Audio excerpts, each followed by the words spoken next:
This is a spontaneous live connection video that I'm sharing because I have been thinking lately so much about how resilience needs to be like a daily multivitamin, and there's little things that we can do every day that boost our resilience, all the things that I suggest that you do in the workbook.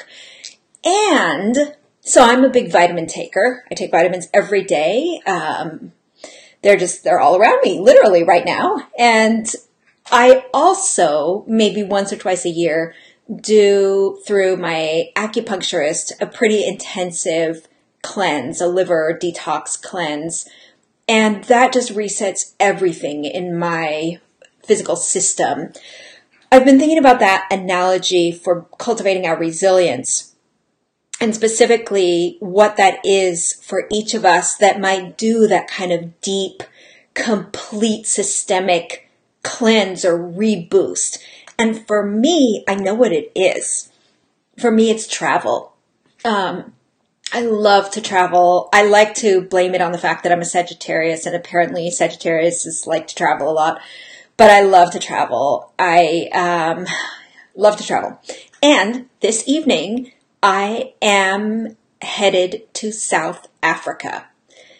And then after South Africa to Botswana and Zimbabwe and a tiny little corner of Zambia. And I'm so excited. I'm so excited. And part of what I'm going to be doing there is reflecting on resilience and what resilience looks like abroad and in other communities. And I'm going to be writing a lot of blogs for our Onward the book website. And I'm also going to be doing a lot of video and photography. But today I was thinking about how many of the habits and dispositions of emotionally resilient people I build or cultivate through travel, because I was thinking travel really helps me know myself. Seeing myself in really different contexts helps me build self-understanding about what frightens me, what I enjoy, what I am triggered by in other people. Travel helps me understand my emotions more, because I definitely feel like I experience emotions along a much greater continuum, from fear to joy and enthusiasm, all the emotions. I definitely build community when I travel, and that's such an important part of traveling to me, is to connect with other people in the world, perhaps people with whom I don't even share a language, and we just share nonverbal communication, or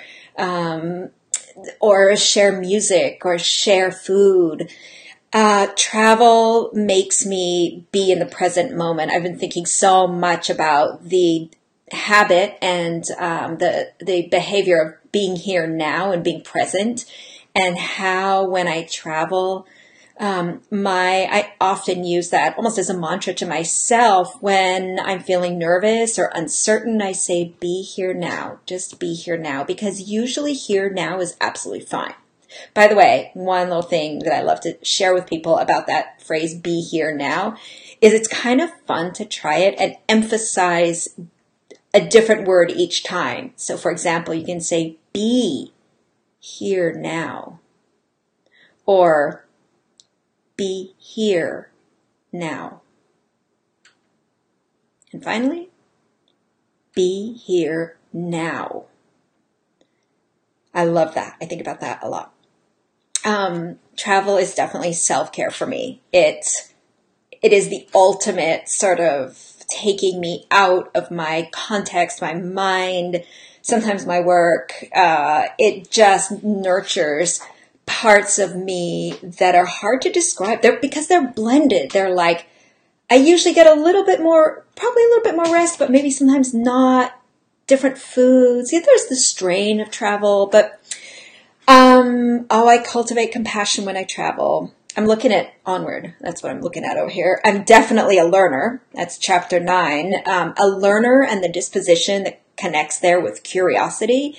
I feed my curiosity like crazy when I travel. My family, I think, wouldn't mind if I was a little bit less curious, because I'm the kind of traveler who I like to be up at dawn. many days, if not every day, because there's so much to see at dawn. I like seeing the sunrise. I like seeing what people do in other countries at dawn. The light is beautiful. I like to see the animals if I'm in a place where there's animals. So dawn is really important.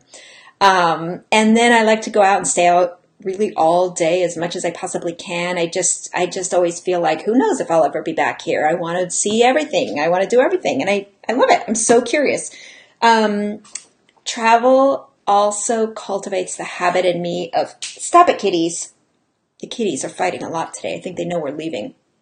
The habit of creating and playing, because I love to take photos. I'm trying to become a photographer, or I don't know what that, I say that so sheepishly, but I love taking photos, and I love seeing the world through images, and I love thinking about creating images. And so that just puts me into a different part of my mind.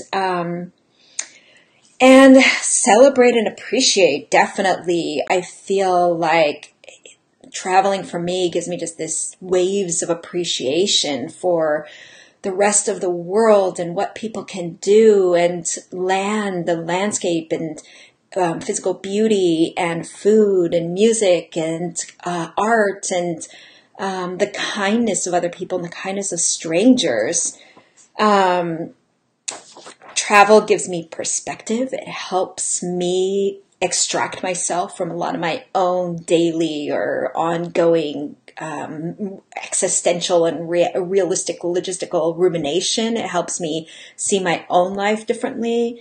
Travel also helps me deepen my sense of purpose, because my sense of why I am alive is to make the world better, to do something to contribute to the injustices in the world. And when I travel, and one of the things that I often look for, seek out, are other people in other parts of the world that have worked to make the world better. And their stories renews me, energizes me. And that is one of the reasons why I'm so excited to go to South Africa and learn more about the post-apartheid era, and what kind of economic and community development, educational development is happening there. And then in Zimbabwe, which just pushed out the dictator who was there for 30 years, and I'll be there just days before their first election in 30 years. And so it's all the learning too. The learning, I just thrive on the learning. All right. I had to share that reflection with you this morning because, in part, I hope you might find some time to think about what is the equivalent for you of your 3-week full systemic liver detox cleanse. That's what I do, 3 weeks. What is that kind of intensive, resilience boosting thing you do? If there is one, maybe there isn't one, and that's okay. Or maybe it takes a different form. Maybe it is the daily meditation that you do. I'm just really curious. And stay tuned, because I'm going to be posting a lot and writing a lot and sharing a lot of photos and sharing interviews with people who I meet in these areas, talking about, I'm particularly interested in how the arts cultivate resilience, how community cultivates resilience, and how our relationship with nature and the natural world cultivates resilience. All right. Bye, y'all.